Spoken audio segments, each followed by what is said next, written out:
Hello, and welcome to EPR with your favorite environmental nerds, Nic and Laura. On today's episode, Nic and I discuss Northern Lights and maybe a couple other things. Fred Wagner returns to the show, woohoo, to give us his quarterly update. And finally, newborn babies pick up their accents while still in the womb. So if you want a kid to have a French accent, you just move to France for 9 months? Is that what I'm hearing? Does that make sense? That seems so crazy to me. Yeah. Is this a scientific finding? I'm guessing there was a source, so it has to be true. Did you read this on Wikipedia? I mean, no, never Wikipedia, but randomly on the internet. Who's to say? But it does seem kind of crazy. Okay, cast your vote in the comments and hit that music.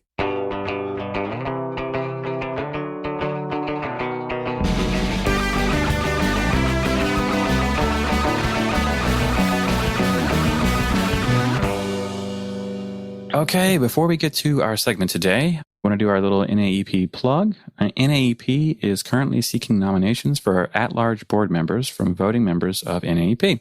Selected nominations will then be put forward for a vote in February of 2022. Eligible voting members include fellow members, general members, emeritus members, or emerging professional members. The NAEP board is composed of several elected at-large members, ex officio members, and chapter representatives from NAEP's affiliate chapters. NAEP members can self-nominate. If you know a fellow environmental professional who you would like to recommend, we encourage you to invite them to submit a self-nomination. And by the way, it's a great gig, so highly encourage anybody who thinks they would be interested to make that nomination. Yeah, it's absolutely 100% couldn't agree more. So please do submit those nominations at www.naep.org. Today's episode is sponsored by Venable, LLP, which is one of the nation's leading law firms. Venable's management reflects a commitment to diversity and inclusion through a broad category of hiring, training, and educational activities. The firm's environmental practice group works with clients across the country in major infrastructure development, including NEPA compliance and resource agency permitting. Venable encourages volunteer activities in professional environmental associations, as reflected by Fred Wagner's membership on the NAEP Board of Directors. Let's get to our segment. I know, Laura, you have seen the Northern Lights. Nic, have you yet? No, I've never seen Northern Lights anywhere, North or South Pole. Kidding. Geez, that was bad. That was a bad joke. That was really awful. Do they call them Southern Lights? I don't know. It's Aurora Borealis. Yeah, but there's two, right? There's another Aurora. Is there a Southern Hemisphere one? Is it only in the Northern Hemisphere? I should know this. Google. I know, right? So we seem smart. Get on the Google, Kira. I'm on it. Yeah. At least I'm going to try. Yeah, Google Southern Lights, see what comes up. Which I'm pretty sure has some football thing. Got a totally different connotation here. Yeah, I think it's either football or something else. And that's hilarious. But no, I've never seen the Northern Lights. I am super jealous of those that have. Me too. So it only happens in winter, right? So you have to go in winter in Iceland to see them, right? Is that right, Laura? And yeah, I mean, it just has to do with the light factor, I guess. In the summer months, it's not like I think they're there. I think you just can't see them. Right. So how cold was it when you were there? I believe it was in the 20s. I think we went out to a national park in around midnight and stood out there for at least an hour. Oh my gosh. Waiting, or felt like an hour. Maybe it wasn't. Yeah. It was frozen. But it's super cool because they kind of can predict them based on like how clear the sky is and how cold it is or whatever. Mm-hmm. And so the tourism board in Iceland is amazing. And so it actually, we went on some amazing deal because the hotels and the airlines are connected. And so you can just book everything in a package. So it's so awesome. The hotel has everything arranged for you and they can say, oh, we're going to go Saturday. And then say like, oh no, I don't think it's going to, tonight's not a good night. We'll go tomorrow. So they pick you up, they take you out there. So they kind of, it's almost similar to like going on safari. They're like, okay, I think they'll be over here. And then drive you around to this park or that park. Yeah. And then other vans show up with other people. And So you're just hanging out there freezing. I want to say 25, but here in Syracuse, 25 isn't that cold if it's not windy. And we were freezing. So maybe it was more like 10. It was cold, but so worth it. I mean, you're just like, look, and then you're looking up and then you're like, is that it? Is that it? Because they just appear. They're apparitions. They're just like, you'll like see. Yeah. And then like a little wisp might start and then it doesn't happen. And then you have to but once it did start, it was just, you're like, that's it. So we have a couple of photos actually, and they're just like our silhouettes in front of it. Mm-hmm. So you kind of see it, it's not the best picture, but you have proof. Right. Yeah. And then like the drive back, I just remember seeing off in the horizon, it's like they were dancing on the horizon side, just like little green sweeps going up and going down and going up and going down. It's just so cool. So I would like to do it again because it almost like it came and went so fast and you're so cold that you're kind of like wishing it was over, but not wishing it was over.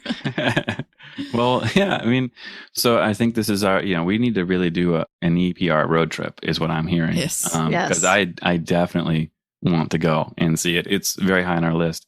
But you're right about the tourism board. They actually do things like, you're going to London? Well, if you stay here for 3 days, we'll pay for your flight to London, kind of stuff. I mean, I'm a little dramatic, but there's absolutely huge deals for you to stay just for a few days in Iceland on your way to somewhere else, which is really smart. It's really, really good marketing. And it is. It's just like, hey, we're a stopover. You fly over us. Why not stop here on your way?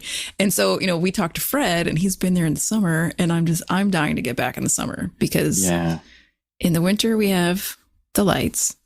And in the summer... Puffins. So I have not seen a puffin in its native habitat yet. I love that. That would be equally fun as the Northern Lights and not so cold. Oh, that's awesome. So I have seen puffins in the wild in Ireland. That was Ireland? Really cool. Yeah. And it was, so I was in Ireland for 10 days and it rained once, which is like, even the people there were weird. Like, what is happening here? I don't understand. What time of year was it? It was in the spring, somewhere spring or summer. I can't remember exactly, but it was nicer. It wasn't cold. It wasn't, I could say beautiful weather really the whole time we were there, except for when we went to see the puffins. Then that was the day that it downpoured, but I did see them. So, and where did you see them? Cliffs of Moher. On the west coast of Ireland out there. So really, really, really neat. I mean, honestly, we saw like 2 puffins in the distance and then we saw a bunch of other birds. But so really I've seen them, but I would like to see more of them because who wouldn't? So especially the way that Fred talks about them. Yeah. I mean, they're really fun birds. So, and we have like this secret thing we say we're not bird people, but we talk about birds a lot on this show. I don't know how that happened. I love birds. But you don't go birding, right? No, not to that extreme. Yeah. So maybe we need to start. That's the excuse we have. Yeah. It's for birding. That's why we're going to Iceland. It's, you guys will pay for that, right? Somebody pay for it, right? It's my same problem with history. I don't have the patience or the memory to remember which birds I've seen or not seen. So I'm just like, yeah, cool bird. I like them, but I'm not trying to log them or anything like that. Yeah. I hear you. But I mean, puffins are a unique example. I think that's pretty clear. Yeah. They are cool birds, and it's pretty. I do like to be able to say, like, I've seen a puffin, I've seen a Steller's jay, I've seen, a scarlet macaw in Costa Rica. Like I do like to be able to say, like, I've seen these things. Oh, and like the red-breasted rollers in Africa and Kenya. Like and now you're rainbow getting rollers. Yeah. Now I can't remember. I've seen a very unique bird in Africa, but that's the Africa part is important. Yeah. But I want to see a kookaburra in Australia and like. Yeah. So you're going to Hawaii in January. I am going to Hawaii in January. There are, especially when you go to Kauai, there's going to be so much for you to see there from a natural standpoint. We've got to get you a list of birds at the very least to see and check out. So, and it's funny though, I think the islands, we've talked about this a little bit, but I love the fact that the islands are all different. They all have different flavors and interests, and what you want to see depends on where you go. But there's even like cactus in Hawaii, which stuns people. Yeah. And I love that. So I've seen a mongoose in Hawaii, and that was funny because we both were surprised to see each other. It's both like, oh no, this is, what are you doing here? But yeah, so that's kind of the neat thing though. There's so many hikes that you can do in Hawaii, and so many like So I did, last time I was there, I did one loop trail, and it was just totally isolated. I felt like I was by myself and no one else was with me. And I'm seeing some of the most beautiful stuff I've ever seen. So it was really, really neat. I actually think I said, you do a hike and you're like, I'll just sit down on this log for 3 seconds. And then you realize that log is covered in mud. The pants I wore still have that mud on them. Like it'll never come out. Like it's just the pants have changed forever. And so have I. So, but yeah, so there's all kinds of opportunities like that too. So you have to do that when you're there. The hiking, I think, is the secret thing to do in Hawaii that is really, really fun. So okay, you got to get some hikes. Go hiking. I won't sit on muddy rocks, and I'll look for birds. Watch out for mongoose. Yeah, what is it? Mongoose doesn't sound right. That's funny. Mongooses. There's a lot of options here. So yeah, we've gotten rambly again. So let's wrap this up. I will end this with, so you stayed in Ireland for 10 days. Did you know I lived there for a year? Yeah. Let's talk about this later. Oh man. Let's hear from Fred. Yeah. Perfect. Welcome back to EPR. Today we have Fred Wagner returning to join us on the show. So great to have you back, Fred. It's great to be here, and I can't believe we're near the end of the year after. Yeah. I know. I can't believe we've been a show for almost the whole year. Yeah, it's crazy. It's exciting. Yeah, it's true. We picked a good one. Yeah, but 1,000 downloads. Yeah, that's right. It's amazing. Yeah. So anyway, before we get started in the technical lawyer NEPA stuff, I would like to ask you some questions about you. So, curious about what you're watching these days. Are you a Netflix and chill kind of a guy? Do you go to the movies, or did you pre-pandemic? Yeah, I'm a big movie guy, and I'm finding the pandemic has been a kind of blessing for somebody who likes the movies, because they really haven't been very well attended. So you get a seat, and there's one of 10 or 20 people in the entire theater. So you're doing pretty well for social distancing. So as long as you look for the movies that have been out just for a little bit, it's fine. And so I still go to movies. And at home, I just finished the Dope Sick series on Hulu. Yeah. It's a devastating program. So big Michael Keaton fan. I'll watch just about anything that he does. Yeah. But we'll do that. And then on lighter fare, love Steve Martin's and Martin Short's Only Murders in the Building was a really great, very light. I mean, to the extent that Murders in the Building is light, very light right. topic. And again, just, a couple of actors and Selena Gomez, just actors that you don't mind watching all day. It was just a lot of fun. Yeah, that's great. I'll check out both of those. Yeah. No, I've seen Only Murders in the Building. Totally agree. It's very funny to call it that, but it really is very light despite the subject matter. Very good. Right. And to see, Sting and Nathan Lane and some of the actors and actresses. So good. Yeah. It's just really good for you. It's 28 or 29 minutes, just flies by. So it's a great way to spend some time. Awesome. And then, summer's over. So did you get to have any fun vacations or anything? We did. And it was just one of the luckiest things in the whole world. We had a long scheduled vacation that we just didn't know if it was going to be able to go off. And it did. The week or so before it was scheduled, we heard that everything was fine. And we were able to spend 10 days in Iceland. Nice. Oh, no. That's so cool. It was really great. And it was just at the trough, I guess, peak trough, just the trough of pandemic issues over there. They had virtually zero cases. There'd been no hospitalizations, no fatalities. So there was no restrictions on the island at all when we arrived. Wow. That changed 2 weeks after we left. Right. So we were just in this, window of and I've told people it was just a total COVID bubble. Right. We were there, and it was like nothing had happened for the last almost 2 years. It was crazy. Nice. And it's just a place I recommend to anybody and everybody who can kind of put it on their bucket list to go. It's a unique place. It's a beautiful place, a friendly place, and, very manageable. You can see, you can get a real flavor of the country in a week and feel like you've seen a great deal of this, remarkable place. So we were able to do it in a safe way. And the highlight was we got to go to the Arctic Circle. We got to Oh, cool. Cross just over, not well into it, but just over. Right. We're north of the Arctic Circle, and we're able to do that on one of their islands on the north part of Iceland. And we got to walk around there. Actually, there's a marker that connotes where the Arctic Circle is. Yeah. And so, of course, you have your picture taken there. And ironically, the day we were there was warm and 60 degrees. I don't know what that says, wow. But this particular island was the home to tens, if not hundreds of thousands of puffins. Oh, wow. And they're just the cutest little birds you've ever seen. Yeah, right.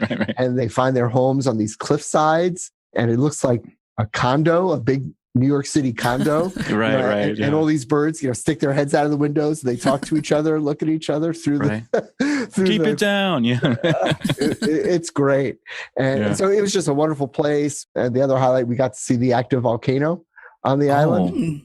That's so cool. It started eruptions back in March, and it's progressed in lots of different ways, but it's still going strong. And you'll like this. We literally landed at 6:30 in the morning. Somebody met us at the airport. We went directly to the site. We hiked 2 hours up a mountain overlooking the fissure where the eruption was taking place, walked around a little bit, took pictures, hiked 2 hours down the mountain. So literally it was like, get on the plane, fuel up, rest up as much as you can, because we literally didn't stop. We got off the plane and went directly to this volcano place. So just a great and very lucky trip that we were able to fit it in. It was fantastic.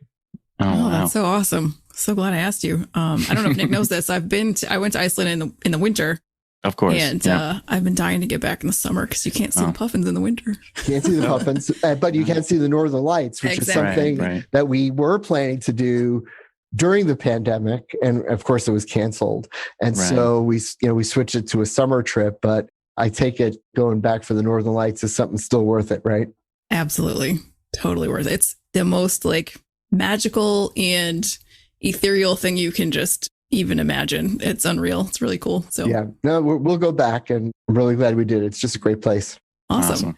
Well, I know Nic is dying to ask you questions about the latest from the White House, so I will let him take over. Yeah, Fred, it's finally here-ish is the way I would say it. But we have CEQ's Phase 1 notice to propose rulemaking of NEPA regulations. It came out a month ago, I feel like, at this point, but the days are flying by. But walk us through what it is and what it means. Well, I mean, the first thing to know is that the CEQ decided, and we can talk about why I think they did that, to issue rulemaking in 2 phases. Now, to a certain extent, that's disappointing because I think it was a foregone conclusion that the 2020 rules proposed by the prior administration were going to be rescinded in some way. I don't think there was any doubt that was going to happen. So the question is, why not just do it? Why not just, be done with it? Yeah. But instead, they did it in these 2 phases. And their rationale, they said, is that there were certain sort of fundamental issues that they thought were so important to clarify to avoid confusion, inefficiencies, and whatnot, that they want to put that out kind of as soon as possible. I think the real reason, that could be a reason. I'm not saying it's a fib. I think it's a reason. Mm-hmm. I think the real reason is that they're discerning from the 2020 regulations things that they actually don't object to, things that actually could be okay, and things that they want to change, and other things that they may want to elaborate on a little bit more. And the other reason, guys, is that the rulemaking process in the government right now is just so overloaded. I mean, just the quantity and amount of rules and reviews that are going through the agencies and the Office of Management Budget, it's really hard to believe how much there is. And so there's only so much they could do at any one point in time, I think. Mm-hmm. And so they've given the agencies 2 years, a 2-year extension. The agencies had been asked last year to update their regulations by September of this year. There was an order earlier in the summer said that there was a 2-year extension to that. So the agencies have till 2023. And I think that gives you a sense of how long this administration thinks that whole process is going to take. They don't want the agencies to rush off and write something new when, things are going to be in flux and things are going to change. So they highlighted, 3 main topics. We'll talk about that in a minute. And then there'll be a second phase, sometime in 2022, but between the comment period and revisions to it and finalizing the rule, I would be very surprised that you'll see a totality of new proposed CEQ regulations by this time next year. Okay. I think Thanksgiving 2022 will come and go, and it's still going to be in process. That's my fairly confident prediction. Yeah, we'll have to see how that actually plays out. That's the best part of doing a show like this, right? We'll know, and it's on tape, and then you could play it back to me and say, my prediction was right or wrong. Right, it's just like the NBA finals, and everyone predicts something, and then you play it back. The best part about doing the show, since we tape it and then you play it later on, what I should be doing is finding something that's already happened, pretend it's a prediction, and then when you play it back, people think it'd be really, really great. I predict, that the Build Back Better plan will pass the House of Representatives. Right. No. That's going forward. That's a genius. Wow, how did he know that? Yeah, it's amazing. Well, walk us through the steps. What are the here are the three things that they picked out. One deals with the purpose and need regulations. The last administration's changes try to emphasize and stress the role of the project proponent, the proposer, so to speak, for the purpose and need. So if the advocate of the project wants to do X, the agency can't look at a purpose and need to do Y, in essence. It was an effort to try to constrain the review of the agencies to things that are actually in the agency's jurisdiction and that related at least somewhat to what the project proponent had in mind. So, for example, the Army Corps of Engineers gets a permit application from an entity who's building a shopping center. In order to build a shopping center, they have to fill waters of the United States. They need a permit. Mm-hmm. The purpose and need is to determine whether the permit should be granted.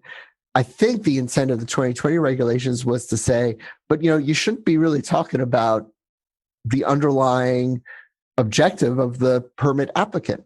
They want to build a shopping center. So it's not a reasonable alternative to say, hey, why don't you build, instead of a shopping center, why don't you build a community college? Because I think, we really need that instead. Right. And that's maybe an extreme example, but that was the kind of scenario that the 2020 regulations was trying to avoid. And it received a lot of criticism from environmental groups and public interest groups because they said, hey, wait a minute.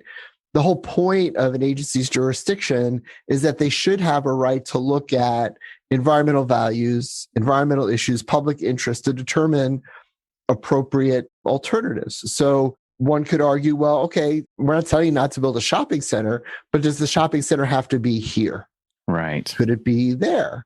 Instead of being so many square feet, maybe it should be something smaller, because if you do it somewhat smaller, we could avoid all these wetlands. And we think that might be the best alternative, or at least to look at it as an alternative, not to put it completely off the table. Right. And I think that what the CEQ said is that they feared that the interpretation of the new regulation was going to do just that. It was going to unnecessarily restrain agencies' jurisdiction, agencies' discretion to look at those kind of alternatives. On the flip side, I think there was, some concern that too broad discretion granted to the agencies would in fact open up the door to things that the project proponents just could not abide. So let's say a transportation entity wants to build a right-of-way here, and because this is the right-of-way they have, it's been set aside, maybe there's planning for it. The agency comes back and says, no, you could avoid the homes near this right-of-way if you just build it there, not here. The project proponent was, well, wait a minute. We've spent years planning this project and this right-of-way. We just don't have the discretion to move it there, even if it would produce fewer impacts. And you think it's probably in the public interest. So there's the tension you see right there, right? Yeah. But CEQ felt that the proposal had gone too far one direction, and they wanted to preserve the discretion of agencies to look at those sorts of things. Yeah, I know for a fact, I've heard from certain sectors, client groups and whatnot, they are somewhat concerned about this because, they don't want to go back to the bad old days, right. Where the agencies were in fact doing that. They were saying, why don't you consider doing something else? I know you want to do this. Why not do something else? Or I know you want to build a road, but, we think more transit would be better. And in which case it runs counter to a whole bunch of planning that's gone long before the NEPA process ever started.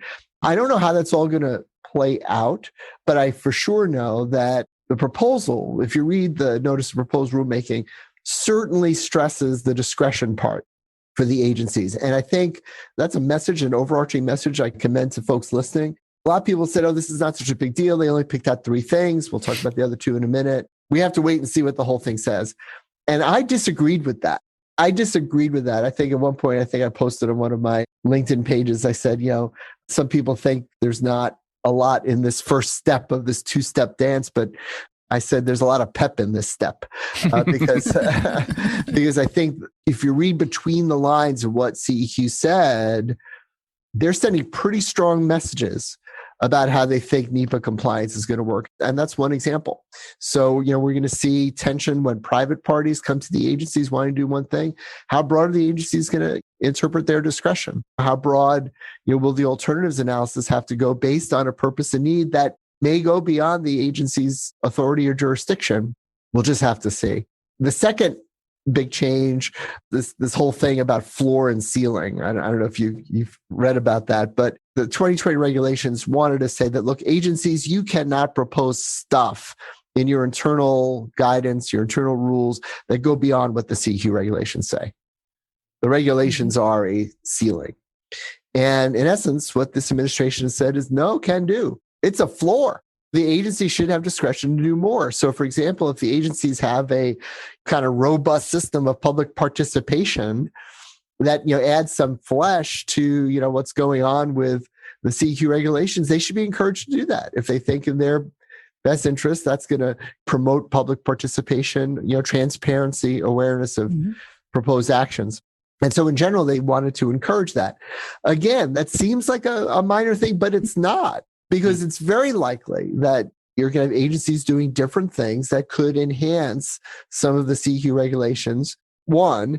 And 2, you very well may see, again, lots of different interpretations from the different agencies about what they're going to do. Yeah.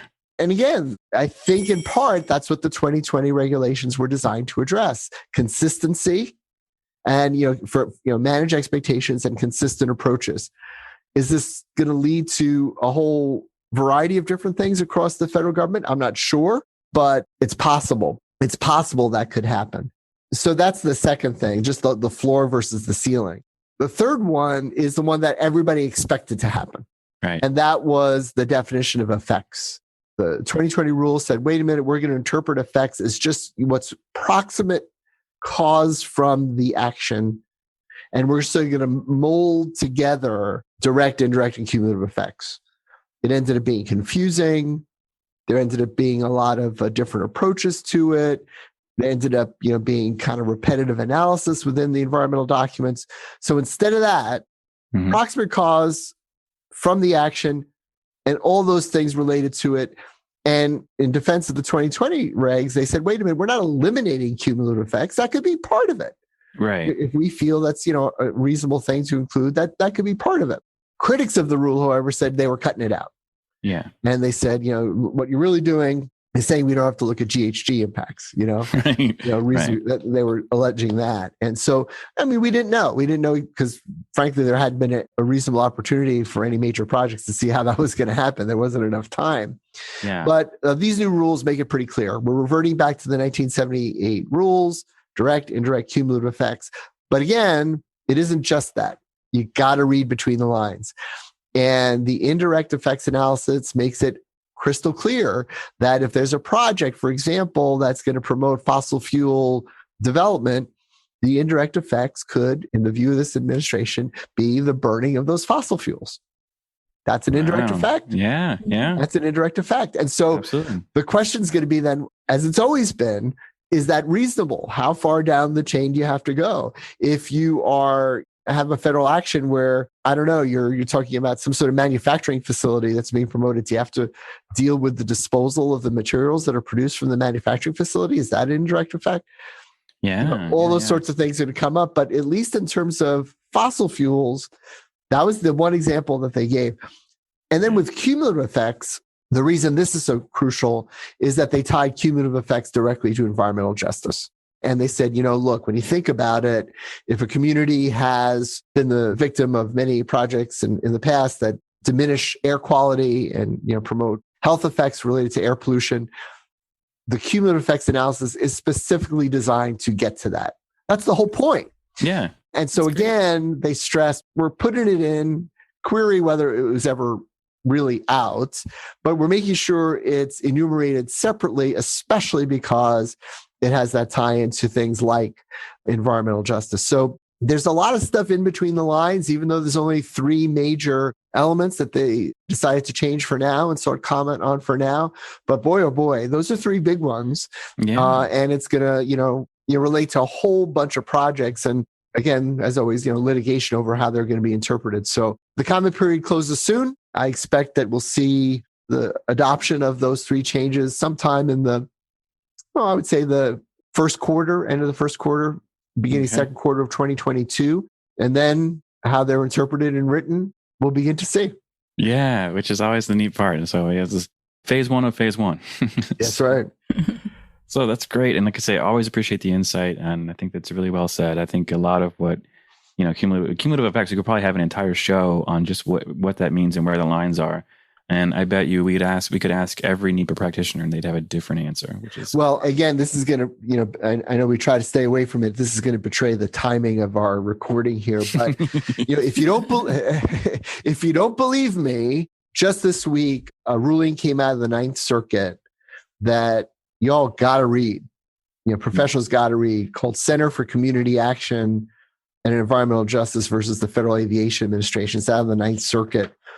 And the ruling actually upheld the NEPA analysis for an airport expansion in San Bernardino related to an Amazon facility. Mm-hmm. But the highlight of the ruling is the dissent. It was a 2-to-1 ruling, and the dissent dives into the analysis and specifically calls the proposal an example of environmental racism. Wow. And dives into the cumulative effects analysis and the assumptions for the cumulative effects analysis. It's a stunning dissent. It's a stunning piece of writing. And the reason I raise it is because to me, it ties in directly to this change to the CEQ regulations, what CEQ had in mind. And in this ruling, it was the dissent. But it's not going to be the dissent in other rulings. Right, exactly. You know what I mean? And so you got to read it. I mean, the opinion was so strong, the dissent was so strong that the majority, the 2 judges who were in the majority, wrote footnotes trying to say, whoa there, we really respect you, but we didn't expect you to get so, mad about this. And really don't accuse the poor government officials of being racist. That's, that isn't right. Mm-hmm. And the judge who wrote the dissent said, what was the euphemism she used? It was unbelievable. I saw this from, the last footnote. She was saying, look, I understand that you think this is worded pretty strongly and this is a big deal. She says, but I'm from the South. And she says, I leave you with the wise words of my dearly departed mama. She said, only hit dogs holler. And so you're going to see groups around the country kind of build off this type of analysis for cumulative effects related to environmental justice. I know it. Yeah. And so again, it all kind of fits together, the changes to the regulations, the emphasis on these policy considerations like climate, GHG impacts, and environmental justice, cumulative effects. You're all going to see it happen. And it's certainly going to be the subject of a great deal of advocacy. There's no question about it. Yeah. And wow. I mean, it's extremely well said. And it's funny. We're definitely going to get to environmental justice with you later. Really appreciate that insight too. And I hate to kind of put a tangent in here, but I do want to know for our next steps for the final rule, phase 2. So what do you think is going to be in phase 2? You kind of gave us an idea of when, but what's going to be in it? How is that going to play out? I think there's going to be 2 or 3 major things for phase 2. The first relates a little bit to the infrastructure bill that was signed into law this week. Yeah. And as you're aware, there's a major section of the infrastructure bill that has environmental provisions. Right. And now it is the law of the land that the one federal decision executive order, at least portions of it, not the whole thing, but portions of the one federal decision executive order, including things like page limitations, time limitations, coordination amongst agencies for permit decisions is now the law of the land. It is now the law of the land. And, having been involved in MAP 21 and the FAST Act, personally, the question arose, well, did we just amend the CEQ regulations? Did Congress just amend it? What did Congress just do? Right. Congress just provided this authority to do things like combine the final EIS and the record of decision. They talked a little bit about coordination and timing. Did they just amend the CEQ regulations? and I recall a story where a high official at the CEQ called me at FHWA when I was sitting there. And he says, so MAP 21. And I said, yeah, pretty interesting. Lots of exciting things going on. He says, do you think NEPA just got amended? And you could tell that this individual was asking, hoping the answer would be no. Right. Because that would be an interesting problem for the CEQ to say that Congress just amended the statute and the regulations. And so, I played along for a little bit and kept him worried. But no, I said no. I said no. I don't think they did. I said, but it's a little bit of a conundrum because you have certain projects under certain agencies that have this new authority, and other projects with other agencies don't. Yeah. Well, now under the infrastructure bill, it ain't just transportation. Mm-hmm. You've got DOE transmission, you've got broadband, you've got EPA water projects, you've got a whole bunch of stuff. Well, federal dollars very well may trigger NEPA reviews. And right. These rules and requirements in the infrastructure bill apply to all dollars spent under the infrastructure bill. So now it's not just the Department of Transportation, possibly, but it's a whole bunch of federal different agencies across the government that may have this authority. So the question raises again, did they just amend NEPA? Well, I think what the CEQ is going to say is, well, we got that. Right. And so that's the long way of saying step one, Nic, is going to be how do they meld the authority in the infrastructure bill and the title related to one federal decision? And now looking back on MAP 21 and the FAST Act, are they finally going to take some of those measures and put them into the CEQ regulations? So so you see it across the board. I don't know. I don't know what they're going to do. I think there's some argument for flexibility amongst the government, but now you're seeing more and more diverse requirements, and that's never good. That's never good. All right. So that's one thing. Second category, there's some things that they liked. I mean, there's just flat out some things that they liked in the 2020 regulations. And I think they're going to keep them.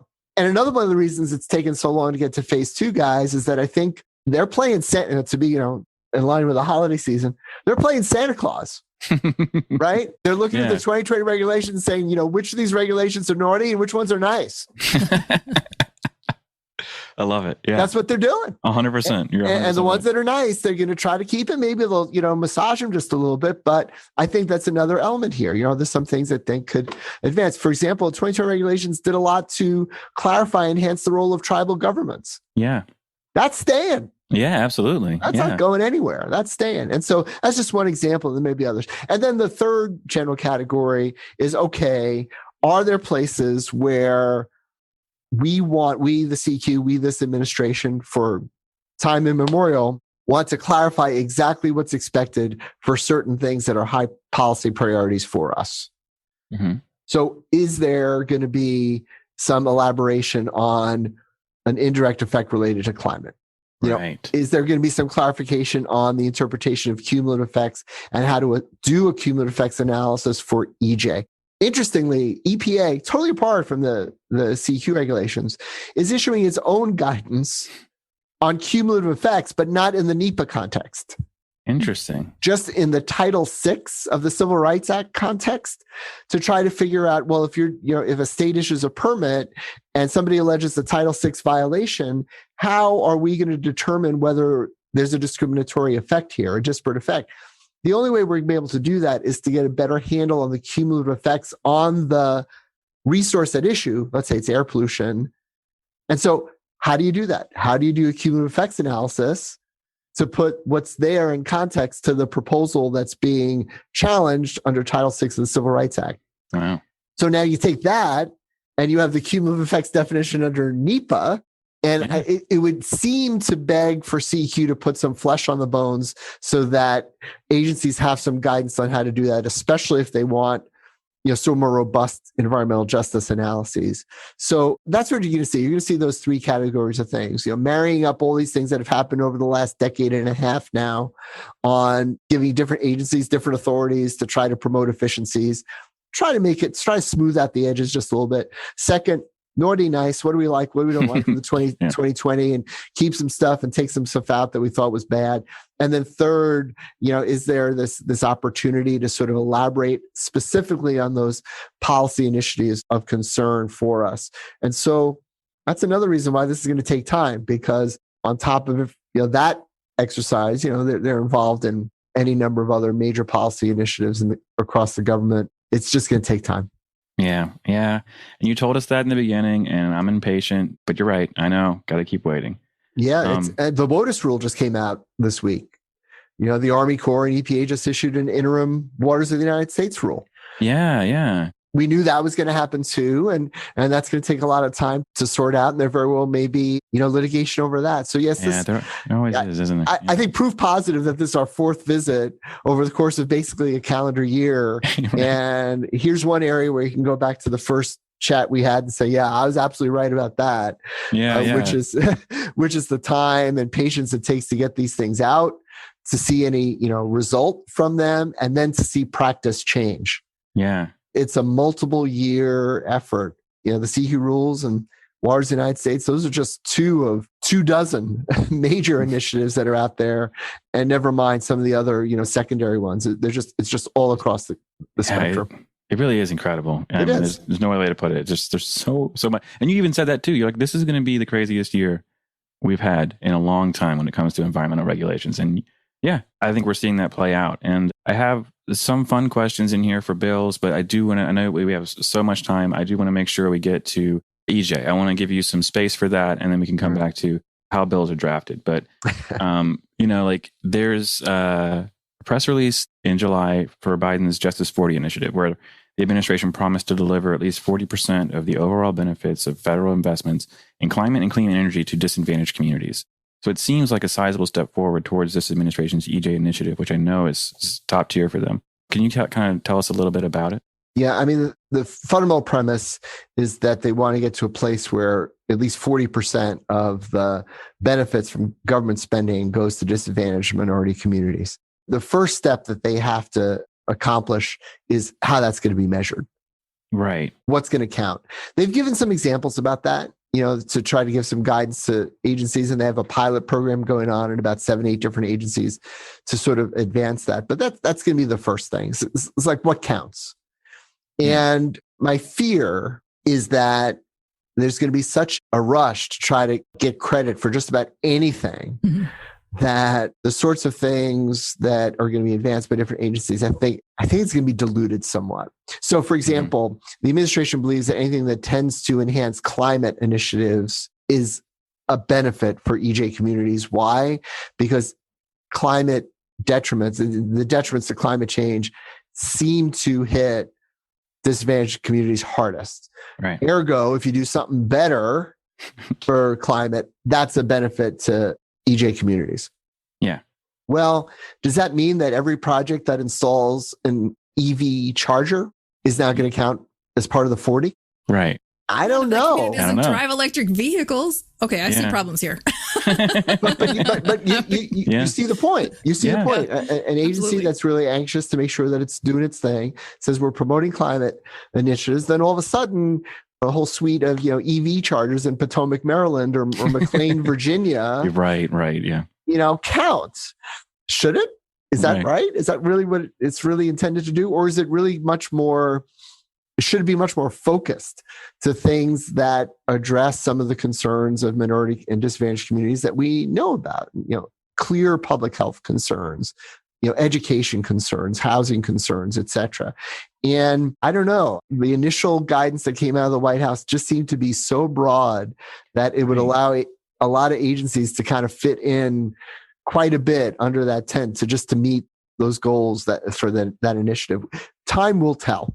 I don't know. But what I do know is that we're seeing the results of the sort of philosophy play itself out, all across the country, all across the government.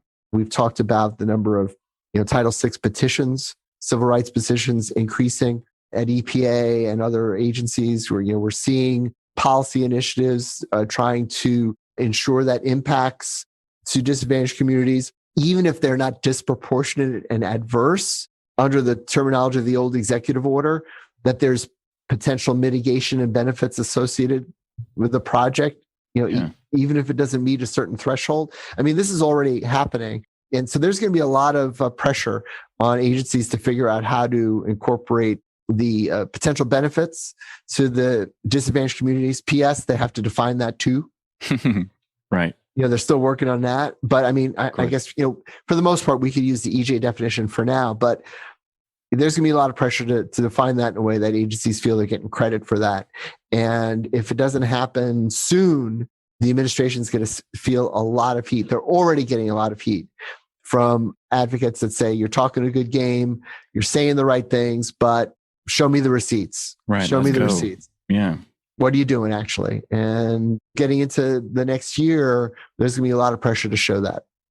Right. Yeah. I mean, I feel like they really have to. Like that's the number one platform. They better. That's right. And so how will that manifest itself? Will projects be denied? Permits be rejected? Expenditures and investments in communities that are adjacent to certain projects but aren't necessarily put out by it, tremendously? Are they going to see some benefits from that? Is that going to be just the baseline, the expectation for it? And how do you sell that? There's going to be a lot of pressure to show examples of it and to move forward. There's so many things that are going on in the news right now where it demonstrates the complexity of it. Right. Where there are arguments to say, hey, wait a minute, the impacts of such and such a thing could very well be experienced and felt by these disadvantaged communities most heavily. But P.S., the very same project was intended to benefit those communities. Yeah. So just by nixing it or changing it in and of itself may not solve the problem. Obviously, it will reduce the negative impacts because you're not doing the thing, but then the things that you were hoping to achieve also aren't being accomplished. And there's any number of examples of that. So it's going to be a difficult balancing act for the administration into the next year, but I guarantee you that there's going to be severe pressure to say, show me.